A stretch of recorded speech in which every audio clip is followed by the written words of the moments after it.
এই তো আমি বাবার বাড়ি থেকে চলে আসলাম, এখন বাজে হচ্ছে 1:30। তো আস্তে আস্তে অনেকটা লেট হয়ে গেছে। এই তো মা আম আম কাঁচা আম দিয়েছে, এখন কিন্তু কাঁচা আমের সিজন, ছোট ছোট একদম, এগুলো কিন্তু একদম কচি, এখন কিন্তু আঁশ হয়নি। এই আম দিয়ে হচ্ছে টক ডাল, তারপর ফলসি, এগুলো আমরা খেয়ে থাকি। এখন আম খেতে কিন্তু ভীষণ মজা লাগে। আর এখানে হচ্ছে লতি উঠিয়ে দিয়েছে মা।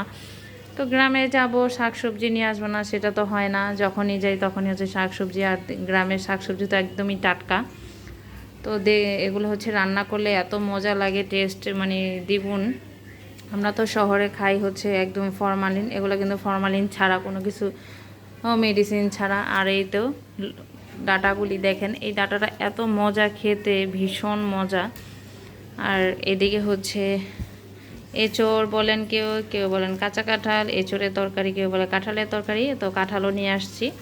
তো যেহেতু নিরামিষ খাবো, তারপর হচ্ছে মা সাদা বেগুন দিয়েছে। তো বেগুনটা হচ্ছে আগের উঠানো ছিল, একটু হলুদ হলুদ হয়ে গেছে।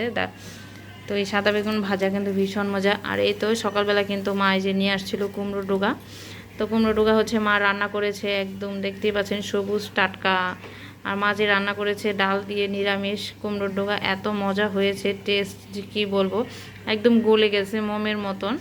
তো এই শাকটা হচ্ছে আমার ভীষণ প্রিয়। আমার হচ্ছে লাউ শাকের থেকে হচ্ছে কুমড়ো শাক অনেক ভীষণ প্রিয়, মানে এত মজা লাগে এই কুমড়ো শাকটা, কি বলবো। তো বাড়ি থেকে এই তো এগুলা নিয়ে আসছি, শাক সবজি সব কিছু। যাই হোক, এই তো আদর হচ্ছে ওর পিসি বাসা থেকে চলে আসছে। আদরকে তো নিয়ে যাইনি আমি, তো একা একা গিয়েছিলাম, তো চলে আসলাম এর জন্য খুব তাড়াতাড়ি।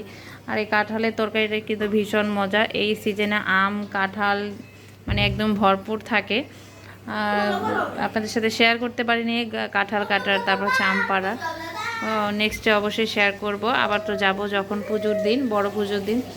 তো আম ভর্তা খেতে চলে আসুন সবাই। আম ডাল টক ডাল যেই ডালই বলেন, আম ডাল বলেন টক ডাল বলেন, আমসত্ত্ব, এখন কিন্তু আমসত্ত্ব দেওয়া যাবে। এই কাঁচা আমের আমসত্ত্ব কিন্তু ভীষণ খেতে মজা। কারা খেয়েছেন অবশ্যই কমেন্ট বক্সে জানাবেন। আর অনেক বড় হয়েছে আমগুলো দেখেন, ভীষণ বড়। সে গত 3 দিন 4 দিন আগে হচ্ছে আমি আম কিনে নিয়ে আসছিলাম, এক পা হচ্ছে আমার থেকে নিয়েছে 50 টাকা, তার মানে 200 টাকা কেজি আমার থেকে নিয়েছে আম। আর এখন বাবার বাড়ি থেকে কত আম নিয়ে আসছি দেখেন। তো সবাই ভালো থাকবেন, সুস্থ থাকবেন, সবাইকে নমস্কার। আর নতুন নতুন ব্লগ দেখার আমন্ত্রণ হলো সবাইকে।